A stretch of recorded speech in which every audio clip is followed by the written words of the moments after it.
Okay.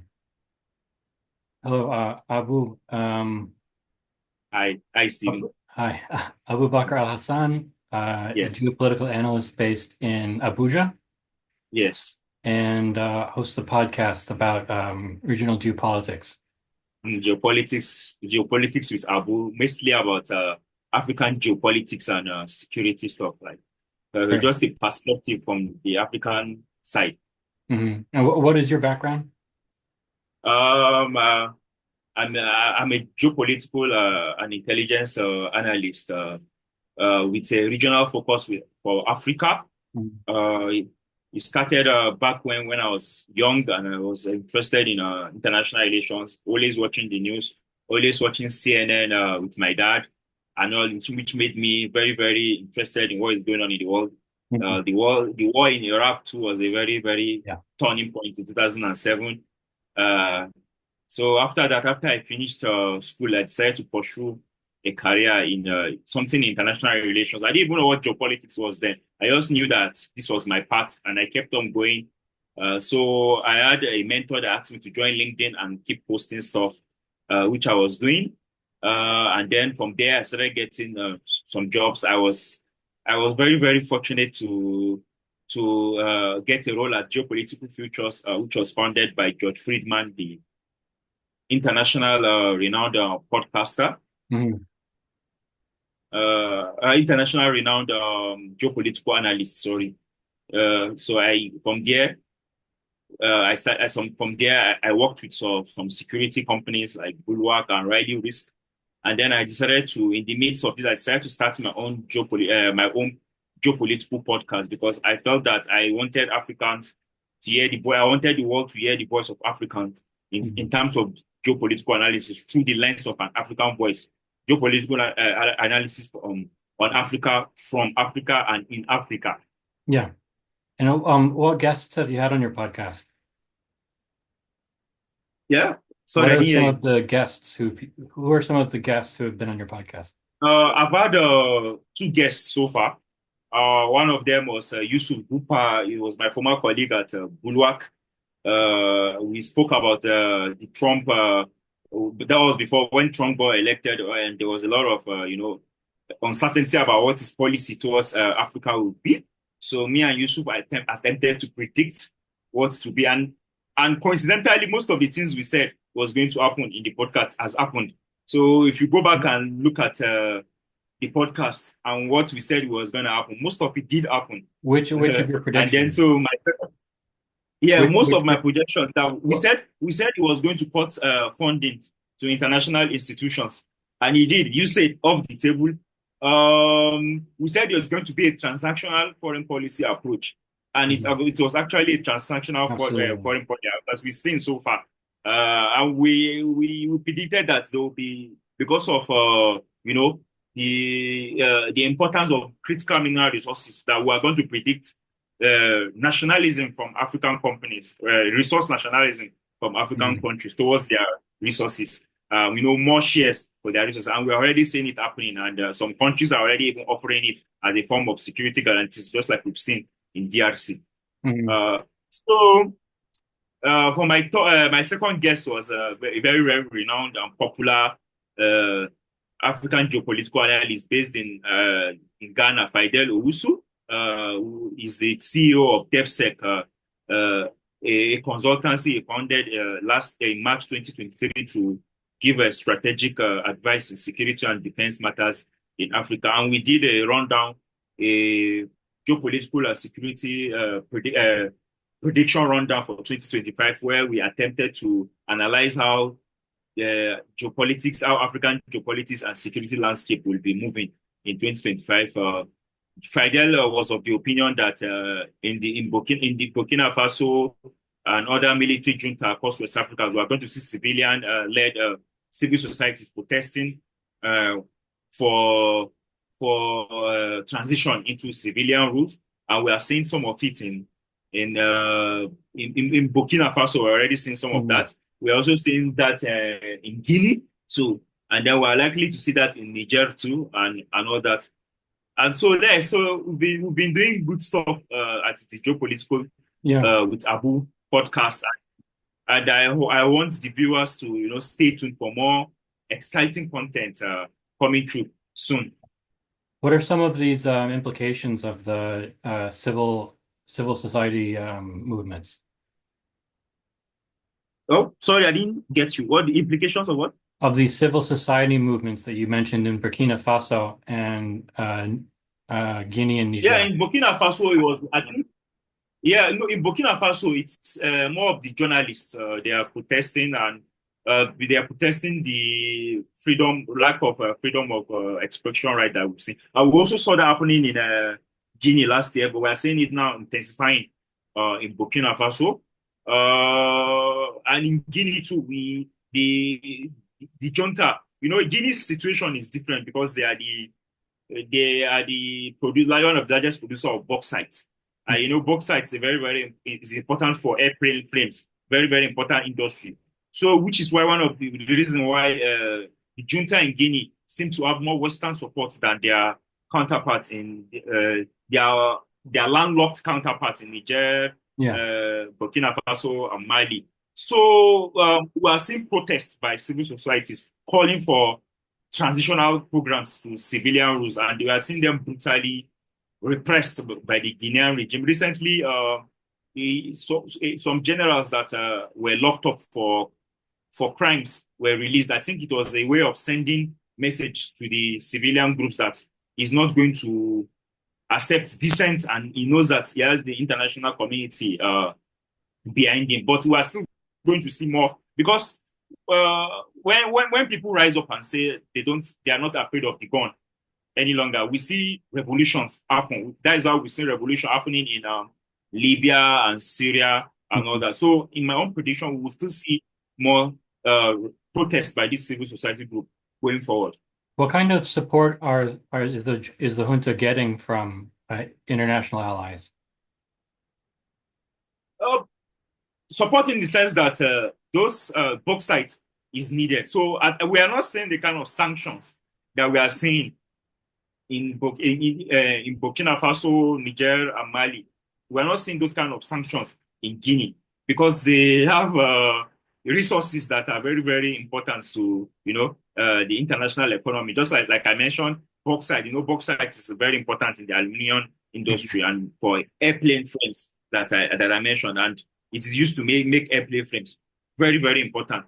So we are seeing cooperation, the same economic cooperation that we are not seeing that we are seeing that the economic cooperation that the junta in Guinea is getting are such that their counterparts in Burkina Faso, Niger, and Mali are not getting now. And It's, instead we are it, seeing sanctions. it's because of the materials that they're exporting. Yeah, Yeah, yeah, yeah. The materials, which is why mineral resources is going to play a very very critical role in geopolitics of Africa and the absolutely. world in the next decades. What do you think that the civil society protests in Niger and Mali and Burkina Faso have a better chance of succeeding then if they don't have if the junta doesn't have the support of international community in those places as it does in Well, but they do have Russian mercenary protections, yeah. regime protections, and that has worked out so fine for them. Hmm. You realize that in Mali, he has survived several assassination attempts through the help of the Wagner mercenaries. Yeah. In Niger, which is relatively young, we've seen not only Wagner, we also see Turkey private military company mercenaries stepping in and signing some deals, also offering some kind of regime protections for the regime. We will definitely see more protests, and if they are sustained, if the civil society protests are sustained on a tempo that obviously, just like we saw in Libya and we saw in Syria, once people are no longer afraid of the guns, then chaos ensures. The most important thing is we all know that once this junta comes in, they always put up a plan like, oh, okay, we'll do 3 years, and then they organize elections. And when 3 years is almost there. They will do another conference and extend it and all that. We are likely to see people get tired of that. There's diminishing return for support. Even if they did have support because of the anti-French sentiments that were there in the first place, there is always diminishing. And if the economy is not working well, where the security is deteriorating, obviously people are going to come out one day and say, "Oh, we are tired of this," and then chaos ensues. What effects have these civil society protests had on the local economies? I know that they're aimed at making the regime change their attitudes, but are they costing the population already? Are they having a cost Uh, on local um, economies or local security? just mostly disruptions of people and just business. So far, we just seen business disruptions because the protests are not they are usually quelled Mhm. before they even gain steam, and then some sort of public order is initiated that discourages protest in the future. But what I'm saying is that once these things begin to get steam, as the Yeah. economy of this junta state continue to deteriorate, as the security environment continue to deteriorate, these protests are likely to get more steam, and then more people will join to call for return into civilian rule. That is my prediction. So what has been the cost so far? Has the The cost cost so so far far? is of the protest, right? It's Yeah. just mostly business disruptions in terms of movement of people and resources, and maybe NGOs that are working there that are not able Uh, to conduct business and all that. Just low level business disruptions for now, in my view. but they've been But gaining popular yes, support. yes, but yeah, They've been increasing in popular support despite yeah, these costs. yeah. They've been a little bit increase in popular support because people are seeing that the juntas are not solving despite them being in the Yeah. army, they cannot solve the security challenges, and people are losing their means of livelihood, their farms, to these terrorists. And in some cases, there is social dimension to it also, because, for example, in Burkina Faso, a civilian-led military task force, which we call the VDP, was formed.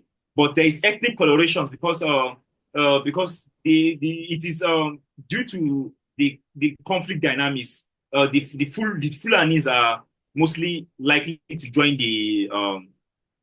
these terrorist organizations like the JNIM, the ISIS in the Sahel. They are tapping the local what would I call it local this disquiet, in the sense that this group feel maligned by the central government. They have historically felt maligned by the central government. So anytime there's like an attack, they are mostly discriminated against. The Fulani groups are discriminated against. So this makes the terrorists tap into this public disquiet, and then recruit this group to join them. So when you form a civilian task force, and those civilian task force are mostly they mostly go after members of this group, giving it an ethnic coloration. It exacerbates the whole situation and adds dangerous dynamics to the conflicts in the region. Are the issues behind the civil society protests similar, or how do they compare from Burkina Faso to Mali to Niger? They are all similar because it's all about democratic principle. They're Yeah. democracy. They want some form of democratic governance. They are asking for elections. In Burkina Faso, the journalists are asking for press freedom, same as in Guinea. They are asking for just some form of democratic rights. So that is the similarity between all of them. And are they connected at all in terms of leadership or strategy? In terms of, I've not seen administrative connection. I think the missions are mostly connected, but they are all different. Of course, maybe they are, because they speak the same language, and they are, in terms of border, they are very close to each other. Maybe there is contact. There's likely contact, but in terms of organization and funding, they might likely slightly. I'm sure they are. I think they are different. It's different. Do Not they are they not really organized, but let's say under one umbrella. do they require funding for their movements? Every movement requires funding, right? So where do they get their funding from? From various organizations. I'm not tempted to say foreign donors because that will also bring like who is it France? Is it Hmm. other international bodies? But I'm sure they do get fundings from international organizations, of Hmm. course. Hmm. Well, that's interesting. Yeah. So how long do you think that these can continue before there's some sort of, you know, disruption or change or Or change. Well, we are seeing the conflict is exacerbating. It's even coming straight to the urban centers where this, for example, in Mali, in Bamako last year, we saw that the JNIM temporarily captured the Bamako International Airport and got a lot of videos for propaganda purposes. And then in Niger and Mali too, Niger too, there were attacks last year close to the capital, that is Niamey, and Burkina Faso too. So I don't think it will be long before there is the people say, "Oh, okay, enough of this." Because if if the juntas are able to strike at the heart of the powers of this, if the terrorists are able to strike at the heart of the power of these juntas, I don't think we have much time left before everything unravels. Which means they are losing more grounds despite support from their Russian Wagner mercenaries. So which says that which what does this is that the security situation is deteriorating, and then if you cannot control your power base, how can you control the rest of the country? So we are likely to see more protests soon and more civil disturbance soon, calling for change in these regions. okay, so here's my last question about these issues. When you're trying to follow the news in order to get information about what's happening, where do you look? Where do you get information and how do you collect analysis from this? Yeah, there are different sources. There are open sources that even though they might be biased, but you have your way of picking Hmm. the looking Of course. beyond the noise. Of course, there are also human intelligence. Like I have, just like other analysts, I have colleagues that are from that are vast in this region, and they are from the region too, and they also write on it, and they also do peer-to-peer review and on some issues and all that. So yeah, but open source and human sources. But human source is very important because it's human intelligence that turns into open source intelligence. Yeah. Yeah. And so you'll be discussing this more on your podcast, yes? Yes, of course, of course, of course. Very soon I will bring in get more guests, and then we'll discuss what is going on in the region, Geopolitics with not only in the Abu. region, in the entire African region, in the Yes. entire African continent, not only in the Sahel region where the insurgents are making gains and rapidly controlling urban centers now, rapidly operating and consolidating operations in urban centers. Okay, great. And that's Geopolitics with Abu. Yeah, yes, at Geopolitics with Abu podcast. Maybe I'll even have you when because I just don't want to. Of course, it's an African thing, but I also want to bring in guests that I want to hear their perspective too on Africa Gladly. on Africa and the global and the global politics in their own ways too. So Anytime. of Just let course me know. All right. we should look at we should look at one of these days. Then I'll also bring you in too. All right. Thank you, Abu. All right. Thank you very much, Stephen. I appreciate it.